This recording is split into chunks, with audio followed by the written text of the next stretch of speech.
رجب کی 27 تاریخ کو ہمارے یہاں لوگ معراج کا جشن مناتے ہیں۔ آج 26 تاریخ ہے، کل 27 تاریخ ہے یہاں کی تاریخ کے لحاظ سے۔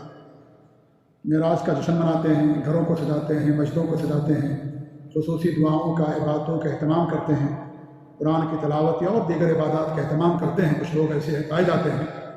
تو اس کے تعلق سے عرض یہ ہے کہ میرے بھائیوں، یہ سب دین کے اندر بدعت ہے، دین کے اندر یہ نئی چیز ہے۔ معراج کا واقعہ پیش آیا، لیکن کس تاریخ کو پیش آیا، کون سا دن تھا، کون سی رات تھی، اس کے بارے میں نہ قرآن کے اندر کہیں بیان کیا گیا نہ حدیث کے اندر۔ اس کے بارے میں علماء کے اختیارات ہیں، جو سیرت نگار ہیں یا علماء ہیں، تاریخ کے مورخین ہیں، ان کے اپنے اختیارات ہیں۔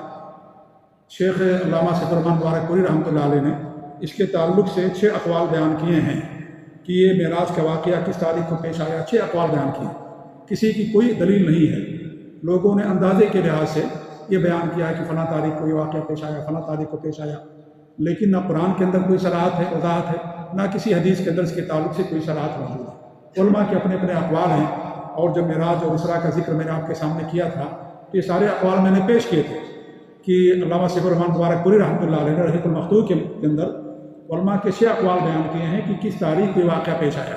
ایک قول یہ بیان کیا ہے کہ جس سال آپ کو نبوت دی گئی اسی سال یہ واقعہ پیش آیا، یہ امام طبری کا قول ہے۔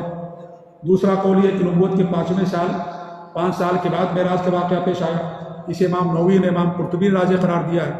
تیسرا قول یہ ہے کہ نبوت کے 10ویں سال 27 رجب کو یہ واقعہ پیش آیا، نبوت کے 10ویں سال رجب کی 27 تاریخ کو یہ واقعہ پیش آیا۔ اس کے بعد 3 اور اقوال بیان کیے، لیکن ان 3 قول کے بارے میں وہ کہتے ہیں کہ جو 3 قول ہیں یہ صحیح نہیں مانے جا سکتے۔ یہ جو 3 قول میں نے آپ کے سامنے بیان کیے، کون سا 3 قول؟ کہ نبوت جس سال آپ کو ملی اسی سال معراج کا واقعہ پیش آیا۔ دوسرا قول یہ کہ نبوت کے 5 سال کے بعد معراج کا واقعہ پیش آیا۔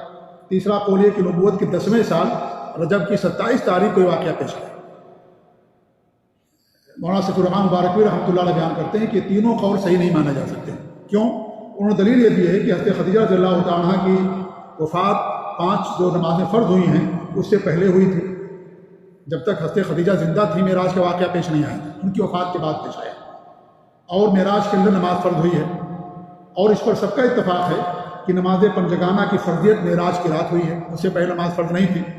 اس کا مطلب یہ ہے کہ حضرت خدیجہ رضی اللہ تعالیٰ عنہ کی وفات معراج سے پہلے ہوئی تھی، اور یہ معلوم ہے کہ حضرت خدیجہ کی وفات نبوت کے 10ویں سال ماہ رمضان میں ہوئی تھی۔ نبوت کے 10ویں سال ماہ رمضان میں ان کی وفات ہوئی تھی۔ اور معراج کا جشن کب مناتے ہیں ہمارے یہاں؟ ماہ رجب میں۔ کہتے ہیں کہ نبوت کے 10ویں سال 27 رجب کو یہ واقعہ پیش آیا، اور اسی مناسبت سے وہ لوگ 27 رجب کو جشن مناتے ہیں۔ جبکہ حضرت خدیجہ کی وفات کب ہوئی ہے؟ نبوت کے 10ویں سال رمضان کے مہینے میں، ماہ رمضان میں کی وفات ہوئی ہے۔ رمضان کب آتا ہے؟ رجب کے بعد آتا ہے، ابھی رجب ہے، پھر شعبان، پھر رمضان آئے گا۔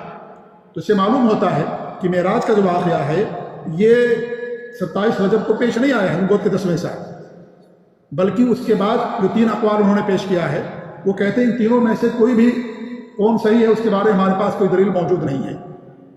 کیا وہ 3 قول ہیں اس کے بعد؟ وہ یہ ہے کہ ہجرت سے 16 مہینہ پہلے نبوت کے 12ویں سال ماہ رمضان میں واقعہ پیش آیا۔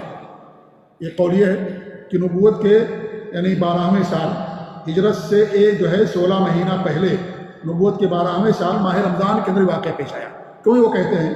اس لیے کہتے ہیں کہ ماہ رمضان میں حضرت خدیجہ کی وفات ہوئی، اور جب تک حضرت خدیجہ زندہ تھی یہ معراج کا واقعہ پیش نہیں آیا تھا، نماز فرض نہیں ہوئی تھی، لہذا ان کی وفات کے بعد یہ واقعہ پیش آیا ہے۔ اور ان کی وفات کب ہوئی ہے؟ یہ نبوت کے 10ویں سال ماہ رمضان کے اندر ہوئی ہے۔ 5واں قول یہ ہے کہ ہجرت سے 1 سال 2 ماہ پہلے ہے نبوت کے 13ویں سال ماہ محرم میں واقعہ پیش آیا۔ 6واں قول یہ ہے ہجرت سے 1 سال پہلے ہے نبوت کے 13ویں سال ماہ ربیع الاول کے اندر واقعہ پیش آیا، اور بہت سارے علماء نے اسی بات کو راجح قرار دیا کہ ربیع الاول کے مہینے میں واقعہ پیش آیا، ہجرت سے 1 سال پہلے واقعہ پیش آیا۔ یہ تینوں اقوال ذکر کرنے کے بعد آخر کے کہتے ہیں کہ ان میں سے کون زیادہ صحیح ہے؟ کوئی بھی صحیح ہو سکتا ہے، ہمارے پاس کوئی واضح دلیل اس کے تعلق سے موجود نہیں ہے، لیکن شروع کے جو 3 اقوال ہیں ان کے بارے میں ان کا کہنا یہ کہ یہ قول صحیح نہیں ہے، اس لیے کہ حضرت خدیجہ کی وفات سے پہلے معراج کا واقعہ پیش نہیں آیا، ان کی وفات کے بعد معراج کا واقعہ پیش آیا، اور اس پر سب کا اتفاق ہے کہ حضرت خدیجہ کی وفات نبوت کے 10ویں سال ماہ رمضان میں ہوئی ہے، لہذا اس کے بعد کا یہ واقعہ ہو سکتا ہے، اس سے پہلے کا واقعہ نہیں ہے۔ تو یہ تاریخ کے جو جاننے والے ہیں، سیرت نگاروں نے یہ بات بیان کی ہے۔ تو رجب کی 27 تاریخ کو کس بنیاد پر یہ جشن منایا جاتا ہے؟